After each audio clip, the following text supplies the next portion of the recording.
नमस्कार, मैं हूं आपके साथ अंकिता पाल। बुलेटिन की शुरुआत करते हैं। उत्तराखंड में कुछ दिनों पहले आईएएस अधिकारियों के शासन में फेरबदल किए गए थे। वहीं अब उत्तराखंड शासन ने 11 दिसंबर देर शाम 5 आईपीएस अफसरों के दायित्वों में बदलाव कर आदेश जारी कर दिए हैं और इस दौरान अमित कुमार सिन्हा से अपर पुलिस महानिदेशक सीसीटीएनएस एवं दूरसंचार का पदभार हटाया है। वहीं वी मुरुनेगेशन को लेकर भी अपर पुलिस महानिदेशक अपराध एवं कानून व्यवस्था की जिम्मेदारी भी दी गई है और एसपी अंशुमन को अपर पुलिस महानिदेशक सीसीटीएनएस एवं दूरसंचार की जिम्मेदारी दी गई। इसके अलावा करण सिंह नगियाल को भी पुलिस महानिदेशक सुरक्षा अधिसूचना मुख्यालय की ओर से और साथ ही राजीव स्वरूप को पुलिस महानिरीक्षक गढ़वाल की जिम्मेदारी सौंपी गई है।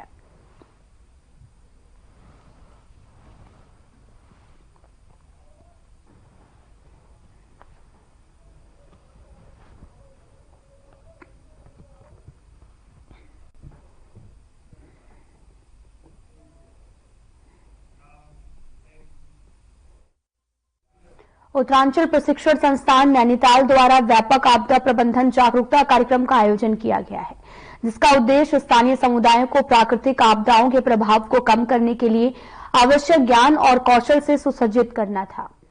और ये कार्यक्रम जो है वो कालसी के ब्लॉक सभागार परिसर में आयोजित हुआ है, जिसमें स्थानीय निवासी, सरकारी अधिकारी और आपातकालीन प्रतिक्रिया टीमों ने बड़ी संख्या में भाग लिया है।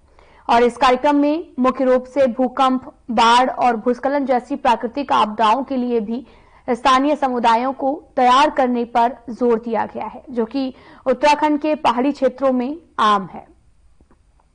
कार्यक्रम की शुरुआत associated professor doctor Om Prakash टोलिया के उद्घाटन भाषण से हुई, जिसमें उन्होंने आपदाओं से संबंधित मौतों और क्षति को कम करने में तैयारियों के महत्व पर प्रकाश डाला। डॉक्टर टोलिया ने कहा कि आपदा के बाद के पहले कुछ मिनट बहुत महत्वपूर्ण होते हैं और समय पर और प्रभावी कार्रवाई से जीवन बचाए जा सकते हैं।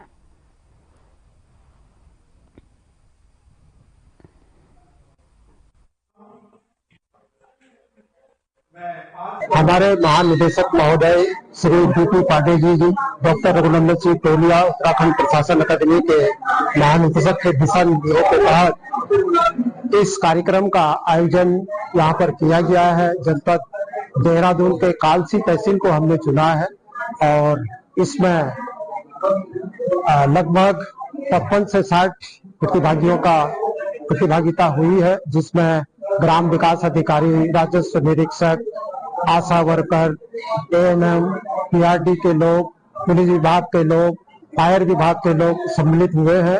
और इसका मकसद यही है कि अगर हम पूरे उत्तराखंड की बात करें तो यहाँ पर आपदाएं निरंतर बढ़ती चली जा रही है। उत्तराखंड प्रशासनिक अकादमी नैनीताल द्वारा 2 दिवसीय डिजास्टर के लिए एक ट्रेनिंग प्रोग्राम तहसील कालसी अंतर्गत आयोजित किया गया है, जिसमें ट्रेनिंग एकेडमी के जो ट्रेंड प्रोफेसर हैं उनके द्वारा ये प्रशिक्षण कार्यक्रम दिया जा रहा है। इसमें विभिन्न विभाग के जो कर्मचारी अधिकारियों द्वारा प्रतिभाग किया जा रहा है, क्योंकि आमतौर पर देखा गया होगा कि उत्तराखंड एक आपदा संभावित जो प्रदेश है और यहाँ मतलब आप देखते होंगे प्रत्येक वर्ष किसी न किसी रूप में आपदाएं आती रहती हैं। तो उसी को दृष्टिगत रखते हुए, चूंकि ये मैक्सिमम जो कार्यक्रम होते हैं आपदा प्रबंधन विभाग द्वारा कराए जाते हैं, लेकिन इस बार उत्तराखंड प्रशासनिक अकादमी द्वारा भी इस कार्यक्रम का आयोजन किया जाए। देहरादून के मांडूवाला क्षेत्र में चेकिंग के दौरान देर रात पुलिस और बदमाशों के बीच में मुठभेड़ हो गई है और बदमाश के पैर में गोली लगने से वो घायल हो गया है। घायल बदमाशों को अस्पताल में भर्ती कराया गया। बदमाश के पास से पल्सर मोटरसाइकिल 280 और साथ ही 315 बोर का देसी तमंचा और खोखा कारतूस बरामद हुआ है। साथ ही आपको बताते चले कि एसएसपी अजय सिंह ने घटनास्थल पहुंचकर घटना की जानकारी ली। साथ ही अस्पताल पहुंचकर घायल बदमाश के बारे में भी उन्होंने जानकारी ली और मुठभेड़ में घायल बदमाश थाना क्लेमेंट टाउन का भी हिस्ट्री शीटर लक्ष्मण सिंह रावत है, जिस पर गैंगस्टर सहित 14 संगीन अपराध भी दर्ज है और पुलिस लगातार इस बदमाश की तलाश भी कर रही है। गैंगस्टर सहित 14 लोगों को यहां पर संगीन अपराध में गिरफ्तार किया गया है। पुलिस मुठभेड़ में बदमाश भी घायल हुआ है। पूरा मामला देहरादून से सामने आया। जहां पर बाइक और तमंचा भी बरामद की गई। साथ ही आपको बताते चलें कि अपराधियों और पुलिस में मुठभेड़ हो गई। इस दौरान गैंगस्टर सहित 14 संगीन अपराध भी दर्ज किए गए हैं। बाइक और तमंचा भी बरामद हुआ है।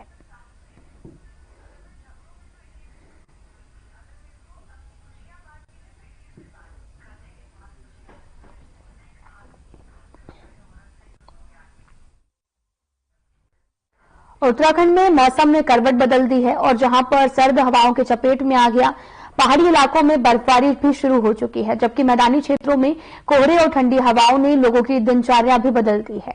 साथ ही सुबह से ही घना कोहरा सड़कों पर छाया हुआ है और जिससे विजिबिलिटी बेहद कम हो गई है और साथ ही सड़कों पर चलने वाले हर कदम को सावधानी से उठाना पड़ रहा है।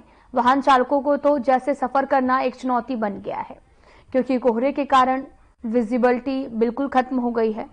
और वहीं मौसम विभाग के मुताबिक आने वाले दिनों में ठंड का असर और भी ज्यादा बढ़ सकता है। पहाड़ों पर हो रही बर्फबारी के कारण मैदानी इलाकों में तापमान और गिर सकता है, जिससे ठंड की चुभन और भी तेज हो सकती है। डॉक्टर्स ने खासतौर पर बच्चों और बुजुर्गों से अतिरिक्त सावधानी बरतने की भी अपील की है। और अब सवाल ये भी है कि ये सर्दी आखिर कब तक रहेगी, लोग इससे कैसे निपटेंगे।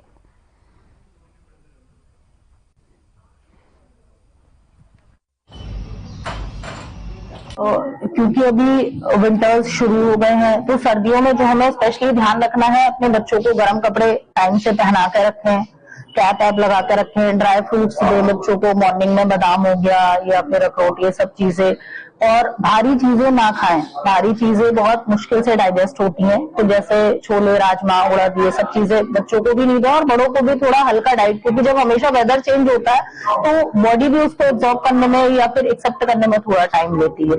और यही चीजें हमें ओल्ड एज के साथ भी है, जैसे डायबिटिक पेशेंट्स हैं या हाइपरटेंसिव पेशेंट्स हैं, तो हाइपरटेंशन के मरीजों को भी सबसे ज्यादा ध्यान विंटर्स में ही रखना चाहिए, क्योंकि ब्लड प्रेशर एकदम से कई बार बढ़ता घटता है सब जब मौसम बदलता है या ज्यादा जाड़ों में, तो उसका बहुत ध्यान रखना चाहिए। देखिए, जैसा कि सब लोग देख रहे हैं कि उत्तराखंड एक पर्वतीय क्षेत्र है और एक वनों का भी यहाँ पर एक अत्यधिक मात्रा में होने के कारण यहाँ ठंड और क्षेत्रों के मुकाबले ज्यादा रहती है। आपने देखा कि पिछले 1-2 दिनों में बर्फबारी भी यहाँ पे शुरू हो गई है उत्तराखंड के पर्वतीय क्षेत्रों में, और तराई के क्षेत्र में भी एक बारिश परसों आपने देखा कि परसों बारिश भी हुई थी, जिसकी वजह से ठंड भी बढ़ गई है। ठंड बढ़ने की वजह से चाय भी बढ़ गई है, और चाय बढ़ गई है तो उसके साथ साथ लोगों को एहतियात भी बरतना पड़ेगा। सुबह शाम निकलेंगे, ठंड में अपने कपड़ा भी लेना जरूरी है, जैकेट भी खरीदना जरूरी है, और ठंड में जितना कम से कम हो सके सुबह शाम कम निकलें, दोपहर को जब धूप हो तब ज्यादा निकलें। और ठंड तो बढ़ी गई है, उसका सभी को ध्यान रखना ही पड़ेगा। सुबह जब मैं घर से निकला तो देखा मैंने बाहर निकल के कि मेरे से ज्यादा आगे का कुछ दिखाई नहीं दे रहा। अच्छा खासा कोहरे ने अपना सफेदी पूरी ढक रखी है और आगे तक का कुछ दिखाई नहीं दे रहा है। बहुत ज़्यादा कोहरा आ चुका है काशीपुर की सड़कों पर। वैसे बहुत टाइम बाद देखने को मिल रहा है ऐसा, और मज़ा भी आ रहा है, अच्छा भी लग रहा है। गर्मियों की सब यादें रह गई हैं, पहाड़ों में बर्फ गिर गई है, लोग यहाँ चाय पे लाइन लगा बैठे हैं। गर्मियों में ठीक रहती है, लेकिन जाड़ों के हिसाब से जाड़ों में सबसे ज्यादा रहती है। और रात दिन में आए हो, रात में आते तो बहुत ज्यादा भीड़ मिलती है आपको, एक सफाई भीड़ भी नहीं है इस टाइम।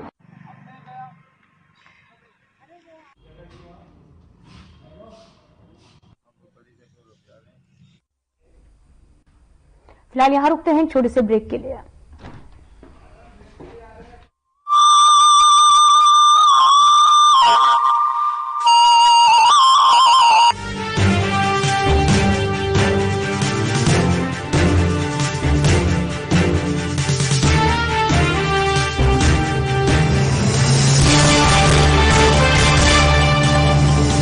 पुरखों की सांझी विरासत, ऋषि मुनियों की परंपरा और अनुकूल वातावरण से देवस्थान उत्तराखंड को मिला है देश और दुनिया में सबसे ज्यादा मान और बनी है आयुष और वेलनेस में बेस्ट डेस्टिनेशन की पहचान।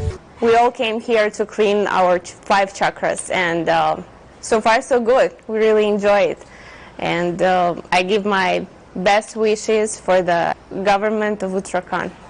उत्तराखंड सरकार का संकल्प है कि आयुष और वेलनेस की समृद्ध प्राकृतिक और सांस्कृतिक विशेषताओं से प्रत्येक व्यक्ति को जोड़ा जाए और सर्वोत्तम सेवाएं प्रदान की जाएं।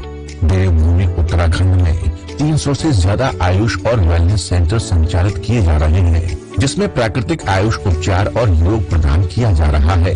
मेरे पाँव की हड्डी भी थोड़ी बढ़ गई थी और वो पंचकर्म भी मैंने कराया है और मेरा सारा ट्रीटमेंट यहाँ पे मुफ्त हुआ है और उसमें मुझे 90% फायदा हुआ है। राज्य में पहली बार इवनिंग ओपीडी संचालित की जा रही है, जिसमें प्रकृति परीक्षण और ऋतुचर्या के अनुसार गैर संक्रामक रोगों और गंभीर बीमारियों का उपचार किया जा रहा है।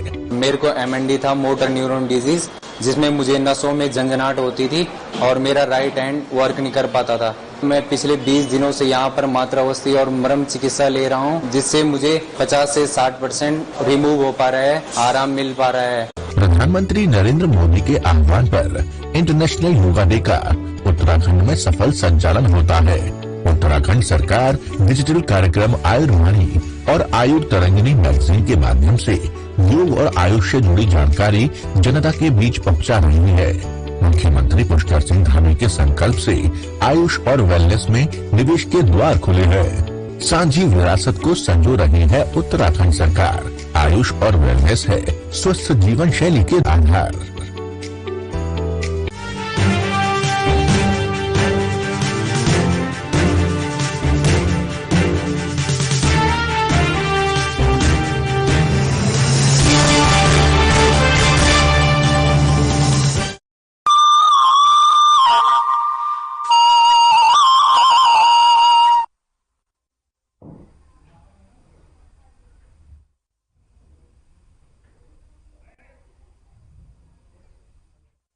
ब्रेक के बाद स्वागत है, आप सभी का रुख करते हैं खबरों की तरफ। मुख्यमंत्री पुष्कर सिंह धामी ने 3 दिवसीय वर्ल्ड आयुर्वेद कांग्रेस एवं आरोग्य एक्सपो 2024 का शुभारंभ किया है। केंद्रीय राज्य मंत्री प्रताप राव जाधव भी बतौर मुख्य अतिथि कार्यक्रम में शामिल हुए और वहीं कार्यक्रम में आपको बताते चले कि 3 दिनों तक इंटरनेशनल असेंबली कराई जाएगी। अमेरिका, ब्रिटेन, अर्जेंटीना, साथ ही ऑस्ट्रेलिया समेत अन्य देशों में स्थापित आयुष चेयर के डेलीगेट्स असेंबली में शामिल होंगे। सभी देशों में आयुर्वेद के व्यापक प्रचार प्रसार के लिए रणनीति की तैयारी की जाएगी। मुख्यमंत्री पुष्कर सिंह धामी ने कहा कि विश्व स्तरीय कार्यक्रम की मेजबानी का उत्तराखंड को महत्वपूर्ण अवसर मिला है।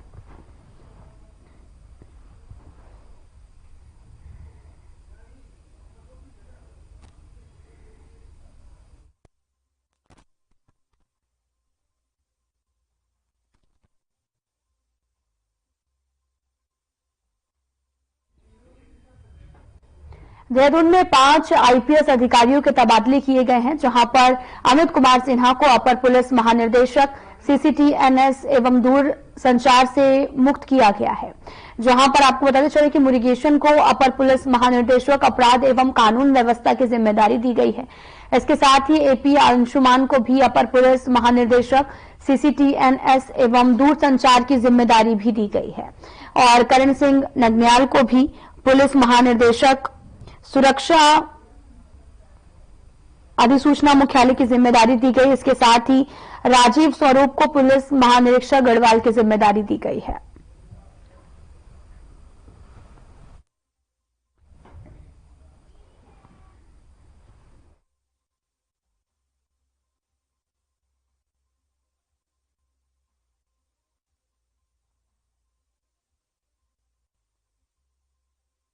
प्रदेश में ग्रीष्मकालीन 4 धाम यात्रा के बाद में अब शीतकालीन यात्रा को लेकर भी सरकार तमाम व्यवस्थाएं जुटा रही है, जिससे कि श्रद्धालु शीतकालीन यात्रा पर भी आएं और भगवान के शीतकालीन गद्दे स्थल पर पहुंचकर दर्शन कर सके।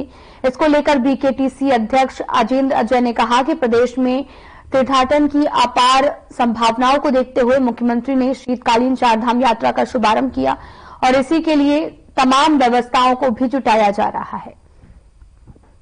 साथ ही उन्होंने कहा कि प्रदेश सरकार और BKTC कार्य योजना पर काम कर रही है, जिससे शीतकालीन 4 धाम यात्रा को गति भी मिलेगी।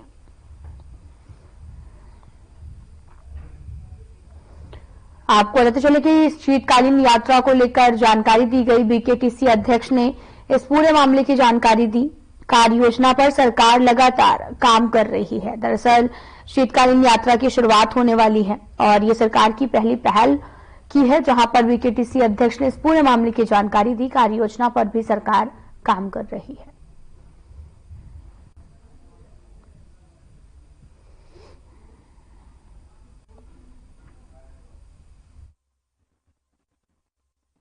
हैं कि शीतकालीन यात्रा को लेकर के हमारे प्रदेश में पूर्व में भी प्रयास हुए हैं, लेकिन पहली बार की गंभीरता के साथ में इस बार माननीय मुख्यमंत्री जी के स्तर से शीतकालीन यात्रा को प्रयास किए गए और माननीय मुख्यमंत्री जी ने स्वयं शीतकालीन यात्रा का औपचारिक शुभारंभ भी किया है। निश्चित रूप से प्रदेश सरकार द्वारा जिस प्रकार से जिस तत्परता के साथ कार्य योजना तैयार की जा रही है शीतकालीन यात्रा को लेकर के, और बद्रीनाथ केदारनाथ मंदिर समिति द्वारा भी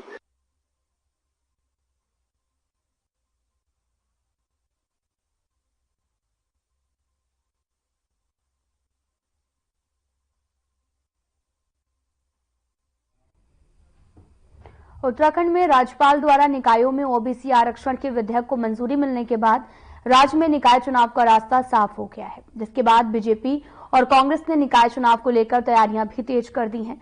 और वहीं कांग्रेस प्रदेश उपाध्यक्ष मथुरादास जोशी का भी कहना है कि आरक्षण के विधेयक को राज्यपाल की मंजूरी मिलने के बाद उम्मीद है कि सरकार आरक्षण का रोस्टर भी आयोग को देगी और जल्द ही नगर निकायों के चुनाव होंगे। परंतु लगता नहीं है कि सरकार जल्द ही नगर निकाय के चुनाव कराएगी, क्योंकि आरक्षण के आने में अभी समय है और चुनाव कराना सरकार की नैतिक जिम्मेदारी है।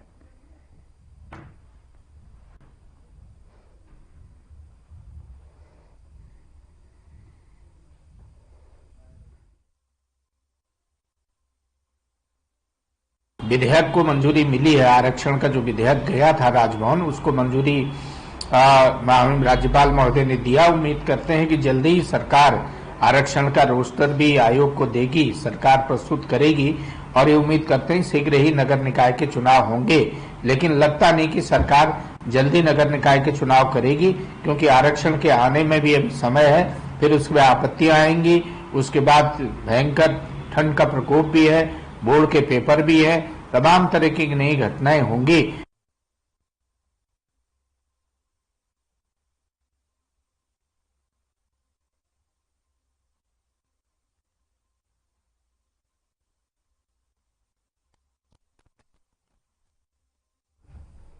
जिलाधिकारी संदीप तिवारी की अध्यक्षता में जिला स्तरीय विकास प्राधिकरण गोपेश्वर चमोली की समीक्षा बैठक हुई, जिसमें वर्तमान समय तक भवन निर्माण हेतु प्राप्त आवेदन स्वीकृति और साथ ही अवशेष आवेदनों के निस्तारण और अवैध निर्माण और एसडीएम न्यायालयों में लंबित वादों की समीक्षा की गई है। और इस दौरान आपको बताते चलने कि जिलाधिकारी ने कहा कि प्राधिकरण से नशा स्वीकृत किए बिना प्राधिकरण क्षेत्र के अंतर्गत कोई भी निर्माण कार्य नहीं होना चाहिए और सरकारी भूमि पर अवैध निर्माण की शुरुआत में ही रोका जाए, साथ ही अवैध निर्माण को हटाया जाए।